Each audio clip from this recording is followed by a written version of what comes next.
this opportunity to introduce our 13th STI 5-year plan and discuss about the opportunity to achieve the Sino EU cooperation, innovation cooperation.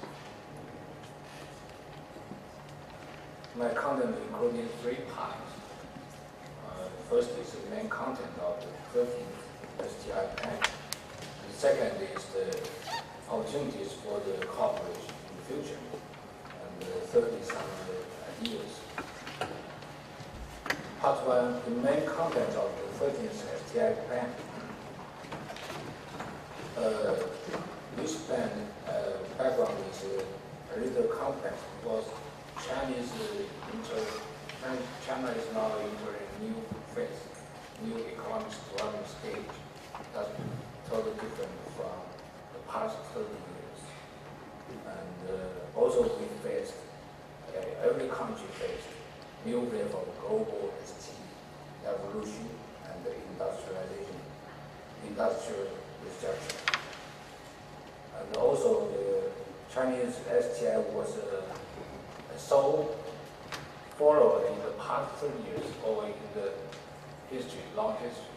But now we have entered a turning point.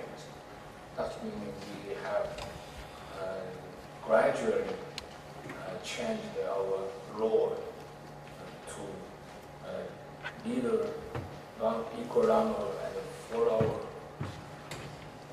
at the same time, depending on different sectors of fields. And also, just modern science and inter-China is a short time, so our ST foundation is still big, and especially lack of original innovation ability. So in the 13th 5-year plan, the guideline or guide ideology is including several ideas. First is the innovation is the first power to lead the development. This became the guideline of the central government. And the main line is to further implement the innovation-driven development strategy. This is a thing, and this is a national strategy, and to support supply-side structure reform. And this innovation-driven development strategy also including 5 aspects.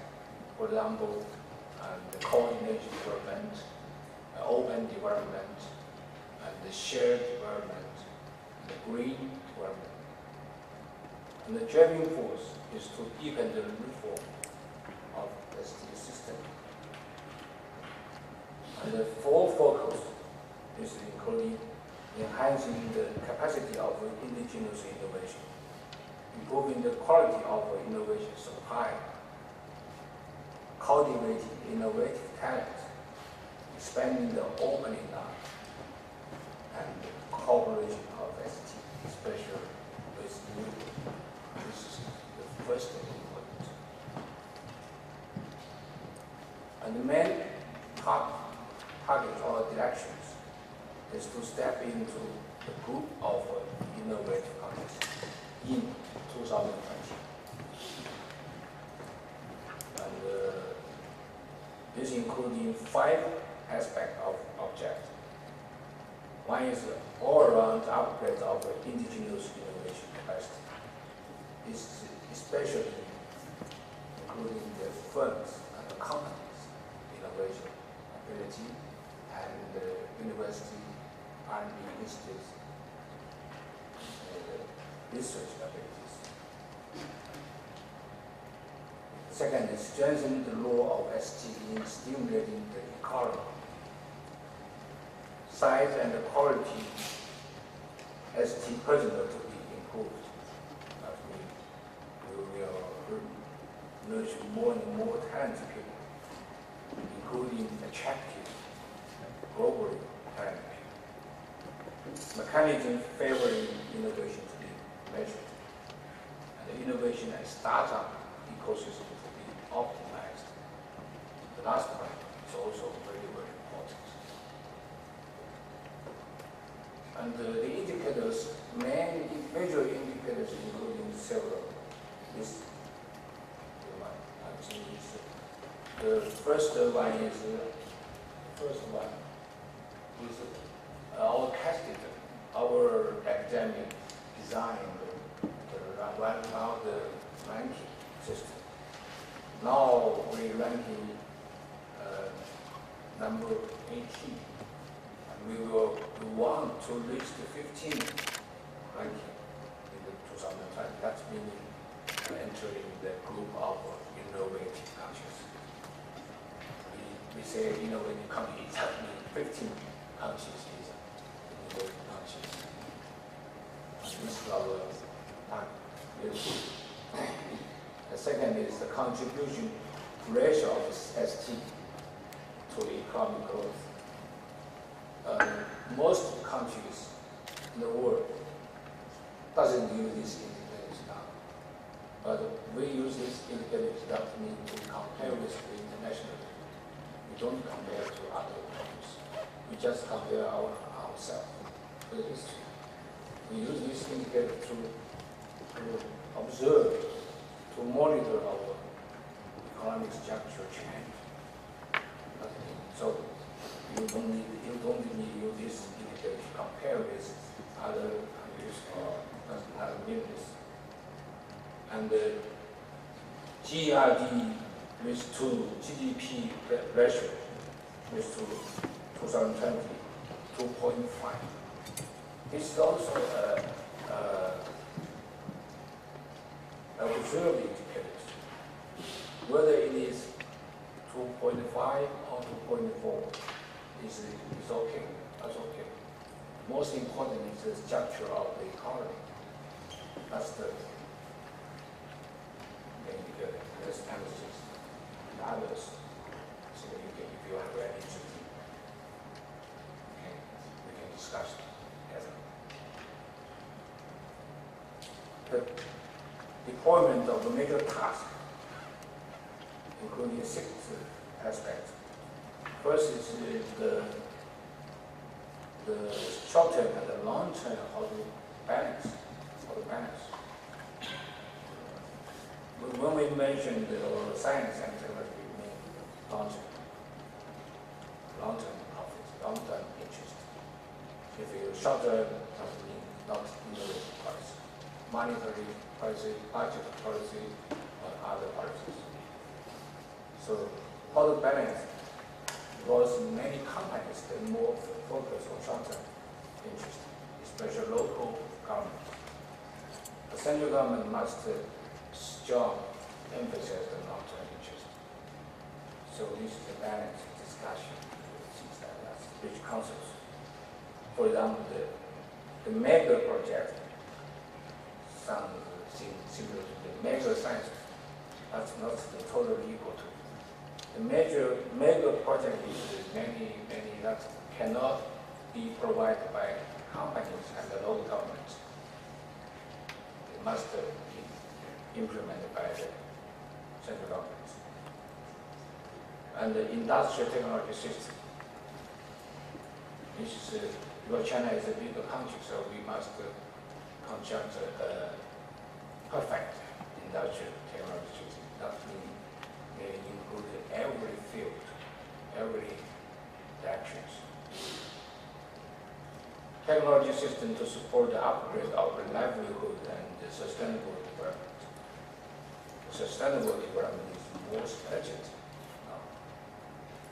And also very important cooperation field is new. Second is cultivate strategic innovation capacity. This means strong the basic, strengthen the basic and the foundations. So basic research and the development of the innovation base, high-level innovative talent. That means university, R&D institute, and basic research program, things like that. Will invest more money and more constructions. Third is mobilize sources from both domestic and abroad. That means opening. Whatever local or must be open. So, for example, we will, under the cooperation background, we will stimulate Beijing and Shanghai, these big cities, to construct STI centers, globally effective centers. Also Zhijian, like that. And coordinate mechanism of regional innovation and global innovation governance, just like this G20 mentioned. Innovation changing the growth rate of the economy. So fourth is build up favorable innovation and startup ecosystem. And the startup is more and more important topic in China's government, because this is due to the graduate students each year, almost about 8 million each year, 8 million graduate students in university. So they need a job, they need to be hired by company, or they need themselves to create new company or new ventures. So many positions where those came from. That means startup or the ecosystem for the new job or new ventures is most important.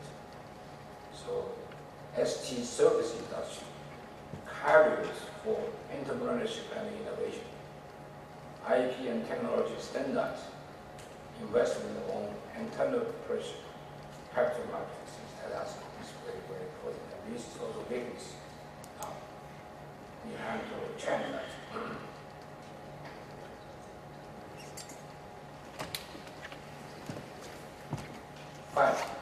Fifth, given ST system reform, this includes overall deployment of ST's resources to enhance the innovative capacity of enterprises, organization system of scientific research, transformation of ST achievement. Later, Professor Zhijian will introduce the detail. Relative to say, Chinese science and technology system, especially government-built system, not including private system, private field, is relative to say lower efficient. I think this is the most conscious challenges. So science and build and struggle with government money or the free or the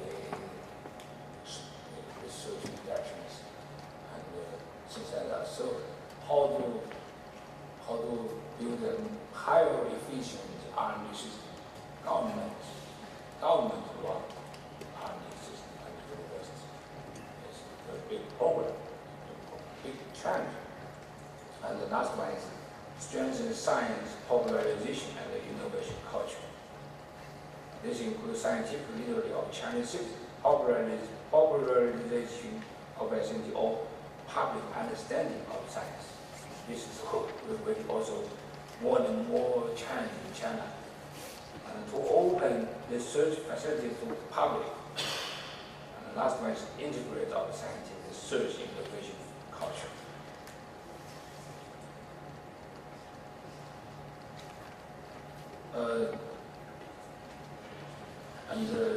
Some thoughts on some comments on the first 5 years plan. One is this 5-year plan is linking past and the future. It's a very special one because this 5-year plan belongs to we published in 2006. The long and medium term science and technology development program. That program is to go to 2020. So this is the last 5-year plan to implement that program. So That's program's object. Whether it can be realized is depending on this 5-year plan. So this is linking to the past, one 5-year plan. And also one 5-year plan to face the future, because we have published in May 19th, we published the new innovation-driven strategy program, phase 2, 2030. So this is a 5-year plan, first 5-year plan to implement that program, the past program, and connect to a future program, and these 5 years connected to. So this is a special one. And the second is implementing innovation-driven development strategy and supporting supply side reform. When we say new normal, when we say supply side reform, that is total to equal to implement innovation-driven strategy, development strategy. This is, how to say, mutually complementary. So that's the same meaning. And the third is meeting new way of progress in industrial junction. Enable China's first mover advantage. That means some fields. We want to be a leader in some field. Part 2, the new opportunities for innovation cooperation. I think one is the new fields. Development change laid out in the 13th STI 5-year plan. For example, to make breakthrough in the research such as aircraft engine and gas turbine, deep sea space station, quantum information and quantum computation, brain science and brain lab intelligence, etc. This is very important to future cooperation. And also to enhance the integrated deployment of certain fields like modern agriculture, next generation of information technology, intellectual manufacturing, and the new energy, and to boost disruptive technology innovation. And the new fields also include achievement and the possibility in Sino-European cooperation. This is including the already set up a mutual dialogue mechanism in many fields, just like already mentioned. And for example, agriculture, biology, aviation, IT, and space science technology. And they also can expand such kind of cooperation in more fields like the source and the environment, population health, and new types of organization and the public security, so as to jointly cope with challenging and sustainable development and aging society. A new field also including in 2016 UN China plan to fund the following areas: agriculture, food, biotechnology, ICT, and so on, energy, health, transport, water resource, energy saving, and emission cutting, advanced manufacturing, new materials, sustainable urbanization, young science communication. Young science, not only young science, I think, but also young venture, young innovator. For example, industrial park to attract them to set up new company in China, like that was important. A new category, including to establish national laboratories in key innovation fields. This is mutual, not only in China. To optimize and integrate the scientific research basis, for example, National Technology Center, National Engineering Research Center. To organize and carry out national mega science programs and projects. When we say, when China sides cooperation, priority fields. That means this field is more, EU is more advanced than us.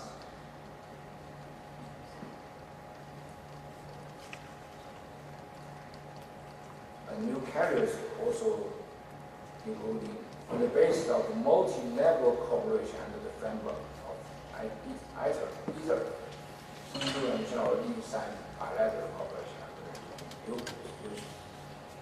Also expand mutual cooperation under the framework of other international mega science programs and projects, e.g. SKA and GO. And the first new partners.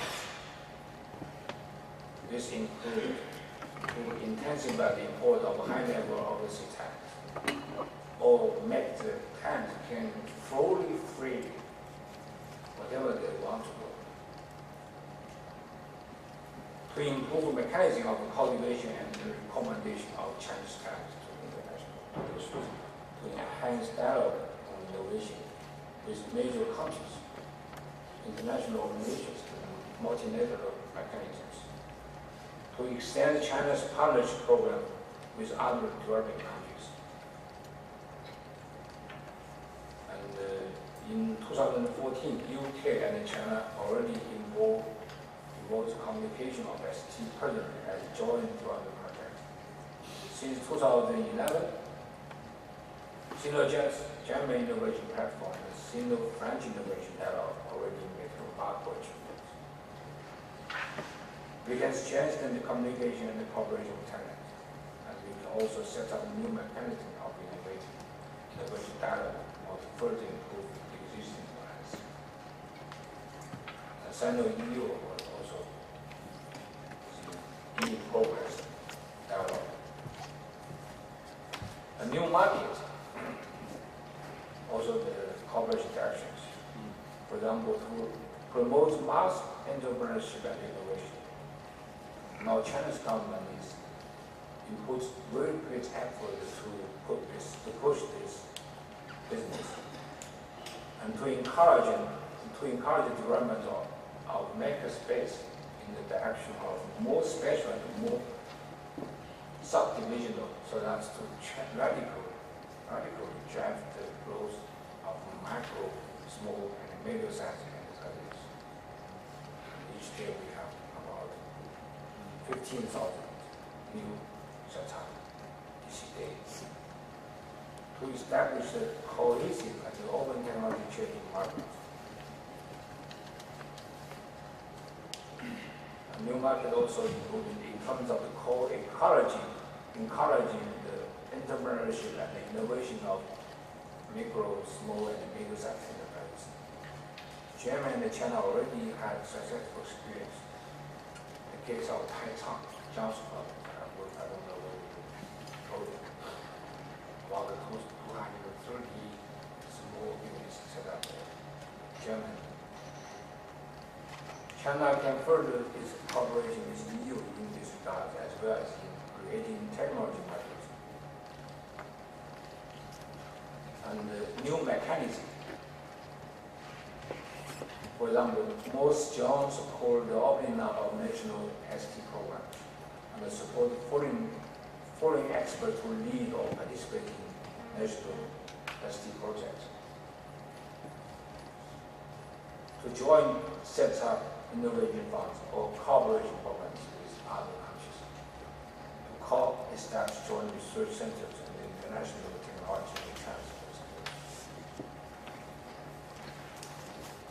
New mechanisms also, including both EU and China, can explore the manner or degree of mutual participating in each other's STI program.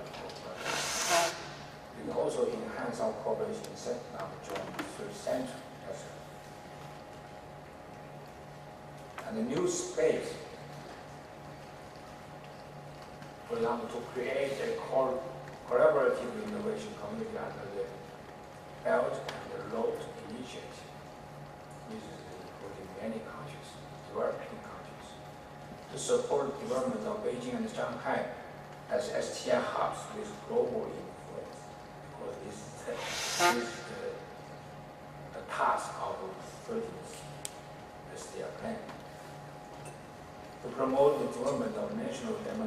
zones of indigenous innovation, the high-tech zones. This is towards China's government program. To fund the National Innovation Center with joint driving forces and local government. And under the framework of Belt and Road Initiative, EU and China can joint develop third market, or most important field for R&D and innovation. And the different types of regional innovation centers and the high-tech zones can provide both space for Sino-European cooperations. This is just some examples and some suggestions for the future. I think the EU and China should make the mechanism of regular dialogue as the approach to exchange points of views on policies and orientation of future cooperation, especially this became more and more important and urgent. And EU and China should encourage and support a joint platform for science, research and innovation to be set up for communities of science and technology and industry on both sides to conduct a long-term and stable cooperation with FTI. EU and China should continue to facilitate the reciprocal opening up of research and innovation funding programs to each other. I must say that China has many things to change. We debate ourselves really often. The EU and China should build bridges for cooperation between Chinese national science parks and the EU innovation clusters. And this, I think, is not. They need many jobs to do. Many jobs to accomplish. And to overcome common challenges by suitable plan of accomplishment, we emphasize the need for harmonizing reciprocal regulations, public research and innovation funding, as well as the principles of researchers in EU and China. Thank you for your attention.